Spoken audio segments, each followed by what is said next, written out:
we've got a short lightning, I guess, talk by Freddie. It is a Swift student challenge submission, and yeah, I don't want to really say any more about it really, so I'm just going to pass it to Freddie. Hello everybody. So as Alan said, I'm Freddie, I'm a student, I'm at Imperial College London, and I'm studying design engineering, which, if you know the Science Museum, we're right next to that, which is quite cool. And you can see a kind of a drawing of what this experiment was about and how I use Swift playgrounds. So essentially, this was a university assignment where we had to drop a ball into a tube. It would come out the tube, you can actually see a mini version of it here, and then it would bounce on this granite slab, and we actually know how bouncy that granite slab is actually going to be, and we do some maths, and that's part of the assignment to work out where the ball is going to land, which you can see over there on the piece of paper with a piece of carbon paper, which basically when something hits it, it's going to leave a mark, so we can tell exactly where it left, and you're going to see that in a second. So essentially, I don't want to scare any of you, but this is the mass that's kind of used for this kind of thing. So it's projectile motion. It's just a bit modified from that. You can see the orange is the tube, the green is where it came out of the tube, and the blue is where it bounced. And that was the bulk of the coursework. This AR part is not part of the coursework. I just did it for fun and put it in the coursework. So to do this, I used Swift Playgrounds to make a AR model because I had heard about it before, and I knew that compared to things like Unity, Blender, all those kind of things, this would probably make it easy, especially given the fact I've got lots of iOS devices. And I used it to make some graphics, so this is made in SceneKit, and this was in the report. And obviously, because it's physics, you need to be accurate and things, so all the angles and stuff and all the distances there are to scale, which is quite fun. But I was thinking ahead to the fact that I'd be able to convert this into 3D, so you can see here, we've got a SceneKit scene with some fancy reflections and things, which also went in the final report. And this is the main kind of feature. Oh dear, the lag is not very good, but you can see that I was actually walking around with an iPad during the actual experiment, and ARKit was overlaying what was happening, and this isn't a great angle, I'll switch in a second, but you'll be able to see they're actually using kind of, this is actually called an iPad Pro, using that LiDAR scanner, you're able to really accurately depict distances and see where the ball is going to land, and you're going to see that on a small scale in a second on my phone. In a second, this video is hopefully going to go to the part where you can see it lining up here. So you can see there, it's quite hard in the corner where the blue ball's landing, that's where the result was, and you can see it's exactly on top of it, which is quite, I was amazed that this worked first try, just using the maths from the coursework. And also, in terms of how this is relevant to Swift Playgrounds, I actually initially made it in what's called a playground book. So it actually meant that I could code this while I was in the session. And you'll notice here, this is actually Reality Kit, but then I realized I could import my scene kit with all the animations and things. So I did that. And you can see like these numbers here, these are all the kind of variables that we use for the calculations. And I put it in and it calculated it on the fly. So that's probably the benefit of Swift Playgrounds for this project. Instead of making a native app, I actually could edit these things on the go during the session. Most of it was done on the day. And in terms of what's the point of this kind of project, obviously the report on the left-hand side got a very good mark in the actual coursework, so that's part of my degree, it's assessed. It's also been used at some events, so this was the other week, the Great Exhibition Road Festival. About 100,000 people came down Exhibition Road, and we're in this building here next to the Science Museum. Personally for me as well, it's great for developing my Swift skills, so I've done other things as well, lots of Python, lots of SQL, that kind of thing, but I wanted to get into seeing all this AR and having a go, trying out dev. And yeah, another relevance is, I don't know if you're aware, but Wimbledon is next week. The kind of physics of this, systems like Hawkeye use similar things. They do a bit more kind of advanced calculations. So I'm here, I'm not doing things like spin and air resistance and all that complicated stuff. But there is more you can do, which is kind of what they use things like Wimbledon, cricket, those kind of things. And yeah, so I'm going to have a demo, very exciting. You can see here a big 3D graphic of what this is here. You can also see how I made it. It's a combination of 3D printed parts and aluminium extrusion. I obviously also did the maths to work out this is going to work at such a small scale. It doesn't work very well at really steep angles, which is why we're not doing that. But yeah, let's get on with it. So if I go to the slide where it's going to show my screen, hopefully.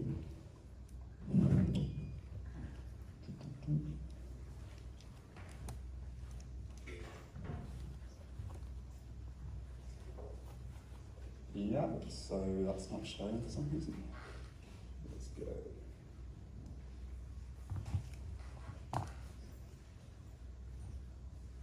Ideal, okay, so we're working. Okay, so you can see here we've got this experimental setup at the front, and I'm going to draw a red box, hopefully, using a pen, or purple box. And we're going to try and accurately depict what's going to happen in the future, similar to what they use at these kinds of events. And this is quite hard when I can't see the camera, so I think it's around here. Is that? Oh no, that's really off. Okay. I think that, yeah, that looks good. I'll be able to remove the camera in a second, so you can see like me moving it around, but this is quite a temperamental demo, so we'll have to see if it works. And then I've got some paper here, which is going to leave a mark when this ball falls through, hopefully. So if I come here, in terms of the physics as well, I've got to be really careful that I'm dropping it from rest. So, oh dear, what happened? Camera turned off. Great. Okay, we have to be quick. So now if we go through and drop the ball through from rest, I should hopefully be able to see on the paper, oh, we're a bit off, but I think that's because the AR is slightly tilted. But you can see that it's in line, and we can also change the angle and see if it will depict it for the other angle. So if we go on here, I've got a kind of calibration tool which lets me kind of adjust the angle really accurately, because otherwise this won't work. And then on my phone, I need to come in and set it to the right settings. So I've already pre-configured it. So I've got all these controls over here, which lets me adjust all the various variables, but you're not going to see that, so haven't seen that.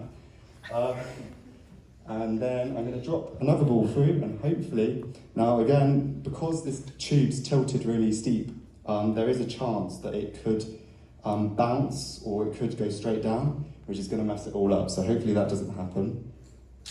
No, that's not good. Okay, that looks a bit more promising. And then if we lift the paper, I think it was around here, but I think that was a bit dodgy, so we'll try again. So,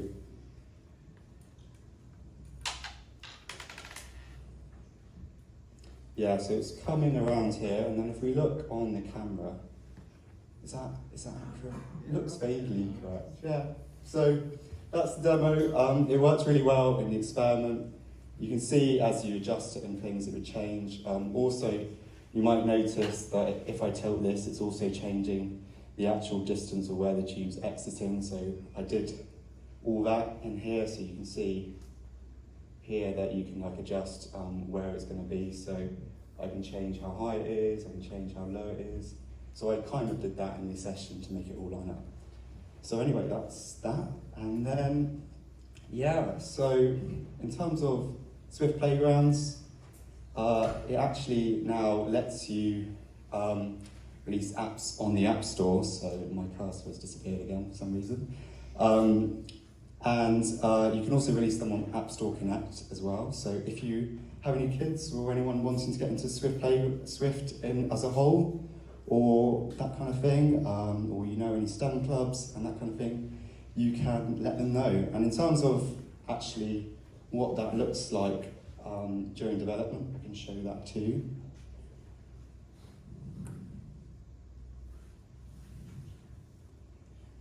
Doesn't look like that's going to play ball. I'll have a look on my computer. Can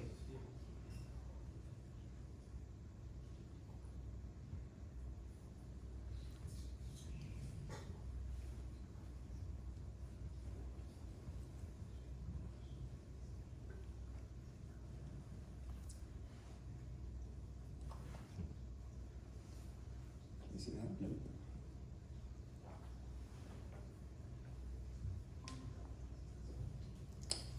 Yeah, so on here you can see my iPad. That's one. Okay. So you can see I've got Swift Playgrounds installed, and then I've got all the kind of development tools I used. So, for example, for the actual thing, I used this. So in here you can see what kind of code I was using. So I had a scene kit generating a scene, and then I used some maths, and I had all the kind of scene set up, and I put in the coordinates and things, and I did it all on the fly on the day as well. So that was great. Yeah, thank you. Hope you enjoyed.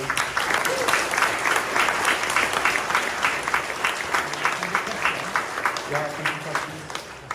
2 questions.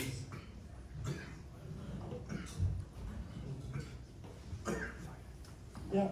Hey man, super awesome. How would you go about, so as far as I understand, you sort of tweak the parameters on your phone when you adjust the actual Canon, right? So how would you go about sort of getting rid of the phone component so that it just like knows where the whole thing is? So on the actual day, what I did was I stood 3 meters away from the tube, and because it doesn't have this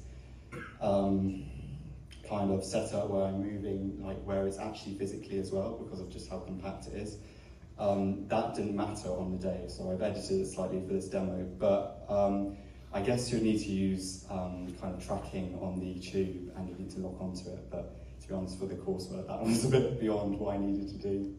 Yeah. Any more questions? Yeah. Where would you like to take it next? To be honest, it was just for the coursework, and I did submit it for the Swiss Student Challenge and didn't get selected, but it was quite fun. I really enjoyed doing the AR side of it, and also kind of the scene kit and everything was really useful. I'm actually doing a project at the moment for my degree as well, which I'm using this kind of tooling in, so it's really helpful. Just going a bit beyond exporting models from CAD, if any of you are familiar with that, like product design, I can kind of animate components and make things click, and you can do that, which is really helpful too. Cool. Yeah. Great, thank you very much everyone.